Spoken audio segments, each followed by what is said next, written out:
ప్రేమ వాళ్ళ నాన్న సేనాపతి ప్రేమతో ఇలా అంటూ ఉంటాడు. కనిపించిన వాళ్ళు నీ కళ్ళ ముందే ఎంత బాధపడుతున్నా పట్టించుకోలేదు. కూతురు లేచిపోయిందనే బాధతో కుమిలి కుమిలి ఏడుస్తుంటే ఉన్నారా తిన్నారా అని చూసిందే లేదు. కానీ ఆ అమ్మాయి నర్మదా కోసం అర్ధరాత్రి మన ఇంటికి వచ్చావు. దొంగలా నా గదిలోకి వచ్చి నా ఫోన్లో నుంచి దొంగచాటుగా బ్యాంక్ వివరాలను తీసుకుని పోయావు. ఆ క్షణంలో నీకు అనిపించలేదా అమ్మ, కన్నతండ్రికి వెన్నుపోటు పడవడం తప్పు అని కన్నీళ్లు పెట్టుకుంటాడు సేనాపతి. దాంతో ప్రేమ తప్పే నాన్న, కానీ తప్పలేదు. ఏ తప్పు చేయని నర్మదా అక్క జాబ్ పోగొట్టి జైలుకు పంపాలని చూశారు. అది పెద్ద తప్పే కదా, పాపం కదా నాన్న అని అంటూ ఉంటుంది. తప్పు పాపం అని పెద్ద పెద్ద మాటలు చెప్తున్నావు తల్లి. మరి నువ్వు నాకు చేసింది ఏంటమ్మా? ఆ కుటుంబం మాకు చేసింది ఏంటి? తప్పు కాదా, పాపం కాదా? నీకు మంచి సంబంధం చూసి పెళ్లి ఏర్పాట్లు చేస్తే పెళ్లి రోజు ముందు లేచిపోయావు. అది తప్పు కాదా? అది మోసం చేయడం కాదా? మన ఇంట్లో పనిచేస్తూ మా చెల్లెల్ని ఎత్తుకుపోయాడు.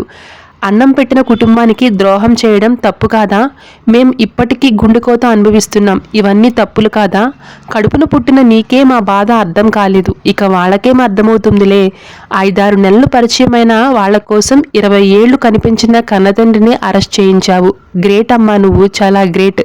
ఏ కూతురు చేయని గొప్ప పనిని నువ్వు చేశావు. నిన్ను కన్నపాపానికి గొప్ప గుణపాఠం నేర్పావు. కనరుణం తీర్చుకున్నావు. గొప్ప కూతురుగా చరిత్రలో నిలబడిపోతావమ్మా. చిచ్చి, ఇలాంటి కూతుర్ని కన్నందుకు సిగ్గుపడుతున్నా అని ఎమోషనల్ అవుతాడు సేనాపతి. తండ్రి మాటలకు ప్రేమ సమాధానం చెప్పలేక కుమిలి కుమిలి ఏడుస్తుంది. ఇంతలో భద్రావతి వచ్చి రారాసేన అంటూ చేయి పట్టుకుని లోపలికి తీసుకుని వెళ్ళిపోతుంది. ఇటు ప్రేమ ఏడుస్తూ నర్మదా ప్రేమలు వచ్చి ఏడవద్దు ప్రేమ అని ఓదార్స్తూ ఉంటారు. ప్రేమ అయినా కానీ వెక్కి వెక్కి ఏడుస్తూ ఉంటే నాకు గాల్లో ఎగిరినట్టు ఉంది, సంతోషం పట్టలేకపోతున్నాను. ఇదే కరెక్ట్ టైం. ఎంతమంది చెప్పినా ప్రేమ ఏడుపు ఆపట్లేదు కాబట్టి నేను నవ్విస్తే అందరి దగ్గర మంచి పేరు కొట్టేయచ్చు.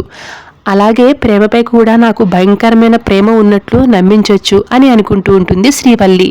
వెంటనే ఇంట్లో వాళ్ళందరినీ పిలిచి ప్రేమ ఏడుస్తుంది కాబట్టి తనని నవ్వించాల్సిన బాధ్యత మనదే, కాబట్టి ఓ పని చేద్దామంటూ చెవిలో చెప్తూ ఉంటుంది. ఆ తర్వాత ఒక్కొక్కరితో ఇక ఇంట్లో వాళ్ళందరూ ఒకరి తర్వాత ఒకరు వచ్చి ప్రేమను నవ్వించడానికి యాక్టింగ్లు, పాటలు, డాన్సులు చేస్తారు. అయినా కానీ ప్రేమ ఎంతటికీ కూడా ఏడుపు మానకుండా అలా ఏడుస్తూనే ఉంటుంది.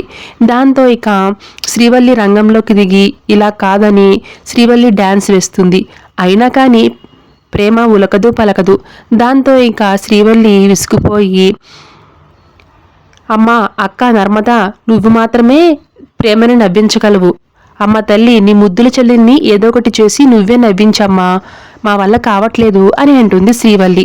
ఇక నర్మద ప్రేమ దగ్గరికి వచ్చి చెవిలో చిన్న మాట చెప్తుంది. దానికి పెద్ద పెద్దగా నవ్వేస్తుంది ప్రేమ.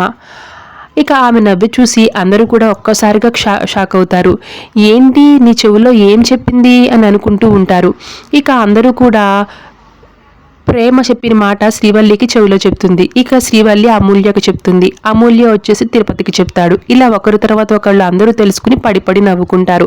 ఇక దాంతో ధీరజ్ చందు సాగర్లు ఏంటి మావయ్య ఏమైంది, ఏం చెప్పింది చెవులో అని అంటూ ఉంటే, అది కాదురా, మీ ముగ్గురు ఇందాక డాన్స్ చేస్తున్నప్పుడు మీ ప్యాంట్లు జారిపోయాయంట, అదే చెప్పిందంట నర్మద అనేసరికి ముగ్గురు కూడా సిగ్గుతో తల ఉంచుకుంటారు. Thank you so much for watching.